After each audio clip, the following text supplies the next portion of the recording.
Jambret, nanti kalau aku teriak jambretnya panik terus kecelakaan dan meninggoy. Bisa-bisa aku yang jadi tersangka.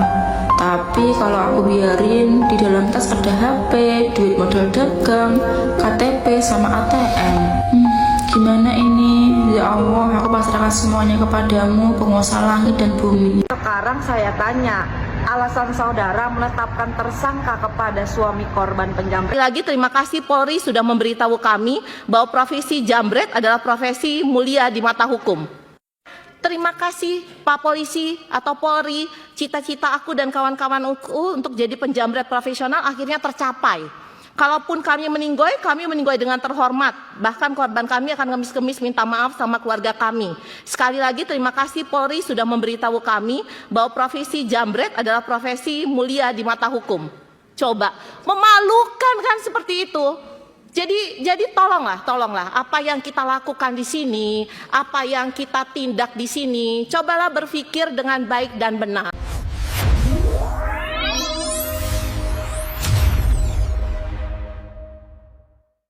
Astagfirullahaladzim. Kalian baca nih, Kapolresta Sleman tegaskan kejar jambret tetap salah. Kalian bayangkan kalau kasus ini nggak viral, bagaimana orang ini ya melakukan tindakan hukum di daerah yang dia pimpin nih, bagaimana?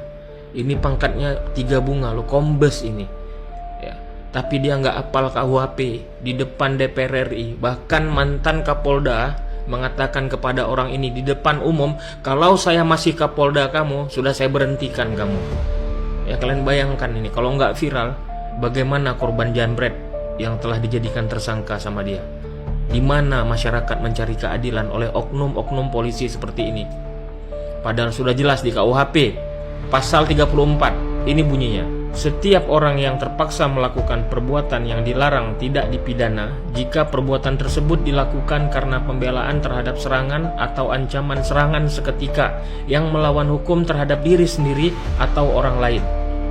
Berarti intinya kalau kita ya mempertahankan diri kita dari perbuatan kejahatan dan pelaku itu meninggal, kita nggak boleh tersangka. Ini udah jelas, tapi dia berani mentersangkakan korban jambret. Sudah parah hukum di negara kita. Apakah oknum ini terhenti sampai di sini? Kalau dia masih dikasih jabatan lagi, udahlah, hancur udah negara. Orang korban jangan jadikan tersangka. Seandainya yang mengejar itu polisi, terus yang meninggal, apakah polisi dipidanakan juga? Kan selama ini nggak pernah polisi ngejar meninggal orang itu, kan tidak dipidanakan juga. Saya jadi semakin jelas itu bahwa sejak awal bermasalah. Ini kan nggak ada penganiayaan. Tadi dia main tuduh, katanya ditendang nggak terbukti. Keluar jalur, katanya memang karena dipepet. Ya dipepet lah, nama yang ngejar maling. Gimana menghentikannya? Dalam rangka menyelamatkan harta bendanya. Lalu dia akhirnya menabrak tembok gitu kan. Jadi kewenangan Bapak betul, Bapak nggak bisa memutus siapa salah siapa benar. Tapi kewenangan Bapak ya menyatakan ini ada pidana atau tidak sejak awal bisa Pak. Ya, memang kewenangan Bapak. Tapi secara akal sehat ini bukan tindak pidana. Mestinya sejak awal begitu. Tentunya kami juga memohon maaf atas permasalahan ini sehingga menjadi perhatian publik. Pada kesempatan ini kami mohon maaf. Kami akan bekerja sebaik mungkin dalam melaksanakan dan menyelesaikan perkara ini. Demikian kami akhiri. Wassalamualaikum warahmatullahi wabarakatuh. Tolong jambret. Aduh. Tanggung jawab Mbak, tanggung jawab. Pokoknya Mbak jadi tersangka. Biarin Mbak jadi tersangka, tanggung jawab pokoknya Mbak. Nggak bisa saya bawa ke kantor polisi. Pasti polisi bela saya karena Mbak ngejar saya sampai saya jatuh. Awas Mbak.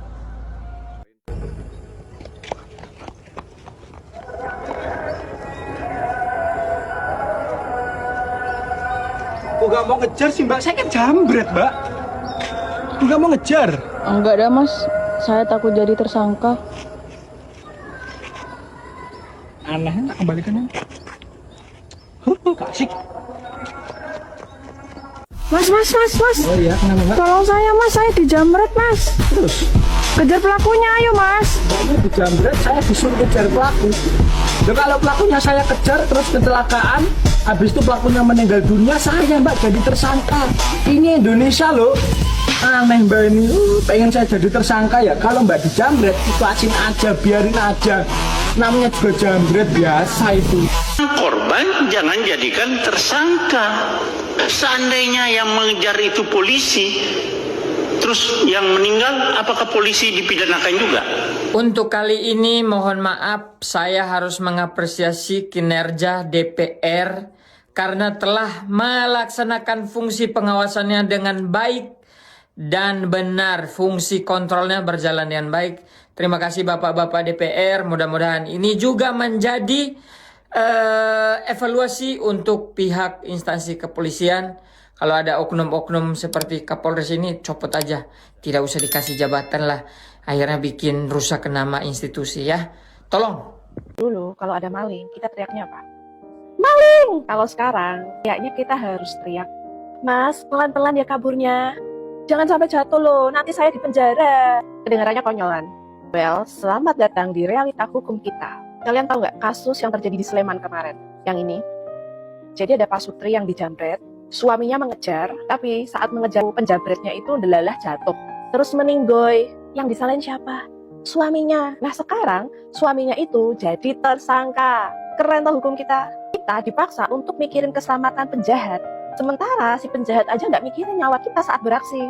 Kejadian itu ya itu sama aja kayak ngajarin ke kita. Kalau kita ngelihat kejahatan, udah merem aja. Kalau kamu lihat ada orang yang dirampok, udah lewat aja, monggo. Efek dominonya apa sih? Mentalitas masa bodoh. Besok-besok kalau ada jambret di depan mata, orang bakal milih untuk ngerekam pakai HP doang tanpa nolongin. Bukan karena mereka udah nggak punya hati, tapi mereka takut kalau mereka jadi tersangka. Karena di negeri ini menjadi berani itu harganya adalah jeruji.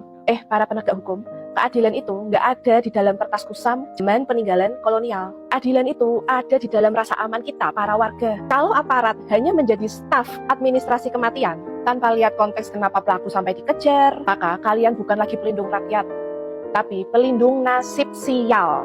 Please stop menghukum keberanian. Jangan sampai suatu saat, kalau keluarga kalian sendiri yang menjadi korban, kalian baru sadar kalau ternyata sabar dan ikhlas itu nggak pernah enak saat harga diri sudah dirampas. Menurut kalian semua gimana? Pantas nggak? Layak nggak? Korban jambret jadi tersangka gara-gara pelakunya apes saat kabur. Atau kita memang harus, ya ikhlas aja lah kalau dijahatin sama orang? Drop pendapat kalian di bawah ya. Mari kita lihat seberapa banyak masyarakat Indonesia yang masih punya akal sehat. Sudah tahu belum cerita lucu dari Sleman? Mas Hogi tahu istrinya dijamret, lah dikejar lah si penjamret. Setelah dipepet, yang jambret jatuh kemudian mati. Mas Hogi langsung jadi tersangka. Ya Allah, ya Allah. Dan lucunya, kata yang berwenang, Mas Hogi melakukan tindakan tidak berimbang. Ya jelas nggak berimbang lah Pak. Masa ngejar penjamret mau bilang begini, monggo Mas penjamret duluan, saya ngawal aja dari belakang, pelan-pelan ya, saya ngikutin. Masa begitu? Lucu kan, lucu banget ya Allah, ya Allah. Dan ditambah lagi, apa keluarga penjamret minta uang kerohiman sama Mas Hogi. Minta uang kerohiman. Jambret. Keluarga jambret minta uang kerohiman sama Mas Hogi. Aduh, nggak lucu gimana ini Sleman. Kok Sleman? Kejadiannya di Sleman, Deng. Lucu kan? Udah tahu belum? Ustadz, ada kasus korban mengejar penjahat sampai si penjahat ini jatuh dan meninggal. Kemudian korban yang mengejar jadi tersangka. Apakah korban juga berdosa? Nah, penting nih, ayo belajar bareng. Teman-teman, Rasulullah SAW memang pernah berpesan bila mana ada orang jahat yang hendak merampas harta kita, maka fasta'in alaihi bisultan, mintalah bantuan penguasa atau aparat berwajib. Tapi sayangnya seringkali ketika masyarakat melapor, aparat tidak memperdulikannya. Seperti kasus ini. Nggak usah dibantu kita. Ini mau kemana Pak? Udah lepasin aja lagi. Kalau seperti itu, maka kita bisa mengikuti perintah Rasulullah SAW yang berbunyi qatil duna malik. hatta takuna min syuhada'il akhirah aw tamna'al malak. Bertarunglah demi hartamu sampai kau tercatat mati syahid di akhirat atau berhasil mempertahankan hartamu. Namun fakta menyedihkannya, ketika rakyat jadi korban, penjahat diabaikan, hartanya dibiarkan hilang. Tapi saat korban ini berhasil melawan penjahat, malah korban ini dijadikan tersangka. Astaghfirullahaladzim. Save dan sebarkan pesan ini agar orang-orang tahu bahwa hukum perlu segera ditegakkan lagi. Jambret, nanti kalau aku teriak jambretnya panik terus kecelakaan dan meninggoy, bisa-bisa aku yang jadi tersangka. Tapi kalau aku biarin, di dalam tas ada HP, duit modal dagang, KTP sama ATM. Gimana ini? Ya Allah, aku pasrahkan semuanya kepadamu, penguasa langit dan bumi. Sekarang saya tanya, alasan saudara menetapkan tersangka kepada suami korban penjambretan apa? Undang-undang lalu lintas. Anda ini penegak hukum. Menegakkan hukum kepada orang yang jelas-jelas melanggar hukum di saat kejadian tersebut adalah kesesatan logika, kecacatan berpikir. Saudara bisa menetapkan suami korban menjadi tersangka kalau suami korban itu yang membunuh pelaku penjambretan. Si pelakunya meninggal karena kecelakaan akibat dia sendiri. Nabraknya nabrak tembok. Kalau saudara ngeyel mau membela penjambret itu, yang ditetapkan tersangka ya tembok. Saya lagi mau ngomongin pasal-pasal, tapi Anda kesini nggak bawa akal. Malu sama seragam yang saudara pakai. Dan kelihatan banget seragamnya beli dari hasil jual sawah dong. Udah cocok belum jadi Kapolri? Bang, bahas kasus orang ngejar jambret, yang ngejar malah ditangkap polisi. Menarik nih, kemarin itu viral berita ini. Ada perempuan lagi naik motor, terus dijambret. Nah, kebetulan suaminya ada di belakang, lagi naik mobil. Kenapa istrinya naik motor dan suaminya naik mobil? Karena mereka lagi nganter pesanan makanan buat hotel. Jambret dikejar pakai mobil nih. Jambretnya nabrak tembok dan meninggalkan dunia. Nah, orang yang otaknya nalar pasti akan mikir ini self-defense. Karena seluruh kejadian ini bisa terjadi awalnya karena tindakan kriminal dari si jambret. Masalahnya, nggak semua orang mikir begini. Kita baca, suami kejar jambret malah jadi tersangka. Bahkan terancam kena 6 tahun penjara gara-gara ngejar jambret. Kapolres Sleman ngerasa si suami ini bawa mobilnya kecepatan tinggi dan nggak wajar. Makanya dijadiin tersangka. Ya kan namanya ngejar jambret, Pak. Kalau pelan mah nyari parkir. Udah gitu, ada berita-berita kayak gini. Keluarga penjambret siap berdamai asal tanggung jawab biaya ganti rugi. Kesannya jadi kayak jambret ini dibelain banget. Makanya DPR turun tangan. Komisi 3 sarkas dengan bilang, terima kasih Polri sudah memberitahu kami bahwa profesi jambret adalah profesi mulia di mata hukum. Bahkan mantan Kapolda yang sekarang di Komisi 3 sampai marah. Dia bilang, kalau saya Kapolda, Anda sudah saya berhentikan. Endingnya begini nih, Kapolres Sleman minta maaf, akui salah, terapkan pasal. Buntut kasus penabrak jambret, Kapolres Sleman dinonaktifkan. Kasusnya juga resmi dihentikan. Si suami juga bebas dari tuntutan. Semua bisa kamu baca di artikel-artikel ini. Alhamdulillah viral, jadi dapat justice. Tapi masa iya no viral no justice? Nggak mungkin lah. Lagi terima kasih Polri sudah memberitahu kami bahwa profesi jambret adalah profesi mulia di mata hukum. Terima kasih Pak Polisi atau Polri, cita-cita aku dan kawan-kawanku untuk jadi penjambret profesional akhirnya tercapai. Kalaupun kami meninggoy dengan terhormat. Bahkan korban kami akan ngemis-kemis minta maaf sama keluarga kami. Sekali lagi terima kasih Polri sudah memberitahu kami bahwa profesi jambret adalah profesi mulia di mata hukum. Coba, memalukan kan seperti itu. Jadi tolonglah apa yang kita lakukan di sini, apa yang kita tindak di sini, cobalah berpikir dengan baik dan benar. Kasus atau perkara kecelakaan lalu lintas dengan tersangka Hogi Minaya resmi dihentikan perkaranya atau penuntutannya oleh Kejaksaan Negeri Sleman. Berikut kita saksikan sama-sama pernyataan Kepala Kejaksaan Negeri Sleman, Bambang Yunianto.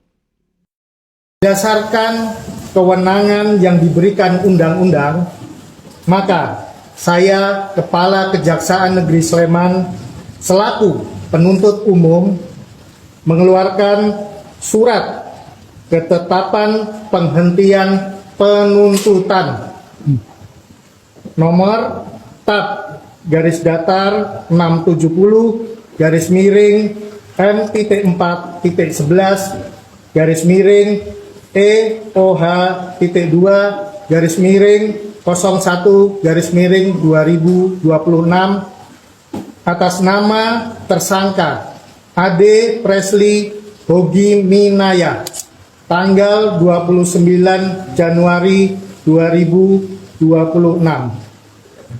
Saya ulangi, menutup perkara demi kepentingan hukum.